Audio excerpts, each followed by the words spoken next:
नमस्कार। Super India news TV में आपका स्वागत है। मैं हूं राजेश आर्य। आइए देखते हैं आज का विशेष समाचार। भ्रष्टाचार मुद्दा बना तो मुश्किल में होगा विपक्ष। आज ऐसी स्थिति बन रही है कि अगला लोकसभा चुनाव भ्रष्टाचार पर हमला करने वालों और भ्रष्टाचार का बचाव करने वालों के बीच होगा। देश चुनाव का मुख्य मुद्दा भ्रष्टाचार विरोधी अभियान रहा, तब भ्रष्टाचार का बचाव करने वालों की हार ही हुई है। यह विडंबना है कि इसके बाद भी 14 विपक्षी दल सुप्रीम कोर्ट के समक्ष यह लेकर पहुंच गए कि सीबीआई और ईडी का दुरुपयोग किया जा रहा है। उन्हें वहां से खाली हाथ लौटना पड़ा। ऐसा लगता है कि विपक्षी दल यह भूल गए कि जनता भ्रष्टाचार को पसंद नहीं करती। आजादी के तत्काल बाद से ही तत्कालीन कांग्रेस सरकार पर भ्रष्टाचार के आरोप लगने शुरू हो गए थे, पर 1962 तक लोग कांग्रेस और उसके नेताओं के प्रति मोहित थे, इसलिए बहुत बातें नजरअंदाज होती रहीं। तब प्रतिपक्ष भी काफी बिखरा हुआ था।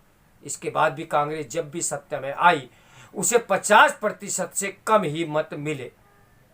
1967 में जब गैर कांग्रेसी दलों में सीमित चुनावी एकता हुई तो देश के 9 प्रदेशों में कांग्रेस सत्ता से बाहर हो गई, और यदि थोड़ी और अधिक दलीय एकता हुई होती तो केंद्र की सत्ता से भी कांग्रेस बाहर हो गई होती। याद रहे, तब चुनाव का मुख्य मुद्दा भ्रष्टाचार था। उससे पहले कांग्रेस आत्ममुग्धता की स्थिति में थी। कोई घोटाला साबित हो जाने पर भी सत्ताधारी नेता कहा करते थे कि विपक्ष में ताकत है तो चुनाव में दिखाए। जीप घोटाले में जांच कमेटी ने वीके कृष्ण मेनन को दोषी मान लिया, फिर भी तत्कालीन केंद्रीय गृह मंत्री ने संसद में कह दिया कि इस मामले को बंद कर दिया गया है। जब विपक्ष ने दोषी को सजा देने की मांग पर जोर दिया तो सरकार ने कहा कि इसका फैसला अगले चुनाव में हो जाएगा। इसी तरह बारी बारी से मुद्रा कांड, धर्म तेजा रण घोटाला, प्रताप सिंह कैरो घोटाला आदि होते रहे। उस दौरान प्रतिपक्षी दल कांग्रेस सरकारों के भ्रष्टाचार के खिलाफ देश भर में अभियान चलाते रहे। मतदाताओं पर उस अभियान का असर भी हुआ। उन्होंने 1967 के आम चुनाव में कांग्रेस को काफी हद तक सबक भी सिखा दिया। 1971 के बाद सरकारी धन के लूट की गति तेज हो गई। तब प्रधानमंत्री इंदिरा गांधी ने भ्रष्टाचार का बचाव करते हुए कहा था कि भ्रष्टाचार सिर्फ भारत में ही नहीं है, ये तो विश्वव्यापी है। इससे पहले 1967 में जिन 9 राज्यों में गैर कांग्रेसी सरकारें बनी थी, वे भी अपनी कमजोरी और भ्रष्टाचार के छुटपुट आरोपों के कारण स्थायित्व नहीं पा सकी। कांग्रेसी फिर सत्ता में आ गए। विपक्षी एकता के शिल्पकार राम मनोहर लोहिया ने 1967 की गैर कांग्रेसी सरकारों से कहा था कि बिजली की तरह कौंध जाओ और सूरज की तरह स्थायी हो जाओ, पर वह ये काम नहीं करा सके। लोहिया का वह काम उनका नाम लिए बिना आज उत्तर प्रदेश के मुख्यमंत्री योगी आदित्यनाथ कर रहे हैं। इंदिरा गांधी ने 1969 में जब कांग्रेस पार्टी तोड़ी और गरीबी हटाओ का नारा दिया तो उसके पीछे भी उनका पूंजीवाद एवं एकांतर से भ्रष्टाचार पर ही हमला था। उन्होंने पूंजीवाद और भ्रष्टाचार को समानार्थक शब्द बनाकर पेश किया। इसका उन्हें चुनावी लाभ भी मिला। जनता ने 1971 के लोकसभा चुनाव में उन्हें पूर्ण बहुमत दिया। उसके बाद इंदिरा गांधी ने आम लोगों की गरीबी हटाने की जगह अपने पुत्र संजय गांधी के लिए मारुति कार का कारखाना स्थापित करवाया। फिर मारुति घोटाला सामने आया। इसके अलावा भी कई घोटाले हुए। तब कांग्रेस की राज्य सरकारों में भी भ्रष्टाचार संस्थागत रूप लेने और बढ़ने लगा था। इसी पृष्ठभूमि में नारायण के नेतृत्व में 1974 में जन आंदोलन शुरू हो गया। वह आंदोलन देशव्यापी हुआ। उस आंदोलन के मुख्य मुद्दे थे भ्रष्टाचार, महंगाई, बेरोजगारी और अशिक्षा।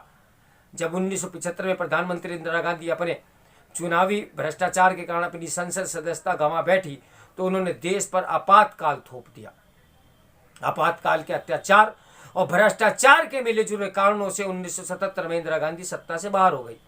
मोरारजी देसाई के नेतृत्व में 1977 में केंद्र में गठित पहली गैर गैर कांग्रेसी सरकार पर भ्रष्टाचार को तो कोई बड़ा आरोप नहीं लगा, किंतु उस सरकार की कलह बढ़ गया। उसमें इतना कलह बढ़ा, उससे उब गई जनता ने 1980 में कांग्रेस को फिर सत्तासीन कर दिया। 1984 में इंदिरा गांधी की हत्या के बाद राजीव गांधी के नेतृत्व में जो सरकार बनी, वह भ्रष्टाचार के कारण ही 1989 में सत्ताच्युत हो गई। उस चुनाव के बाद कांग्रेस को कभी लोकसभा में पूर्ण बहुमत नहीं मिला। वास्तव में देश में जब जब भ्रष्टाचार मुद्दा बना और जिन नेताओं पर भ्रष्टाचार के आरोप लगे, जनता के एक हिस्से ने उन्हें वोट देना ही बंद कर दिया। भ्रष्टाचार को लेकर आम लोगों की वितूषणा अब भी कम नहीं हुई है। 2014 के लोकसभा चुनाव में नरेंद्र मोदी के नेतृत्व में एक बहुत बड़ी जीत का श्रेय मनमोहन सिंह के 10 साल के घोटाले राज को दिया जा सकता है।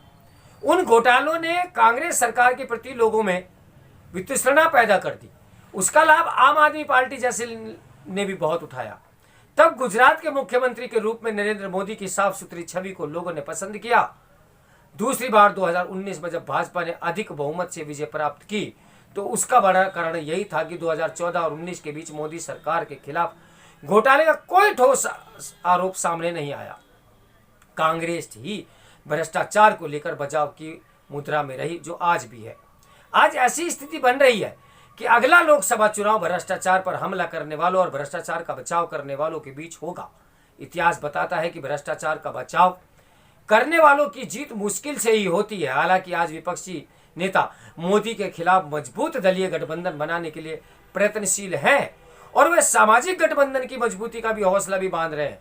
किंतु उत्तर प्रदेश में पिछले साल के 2 लोकसभा उपचुनावों और बिहार के विधानसभा उपचुनावों के नतीजे बता रहे हैं कि तथा कथित पंथ निरपेक्ष सामाजिक न्याय के पैरोकार दलों का वोट बैंक दरक रहा है।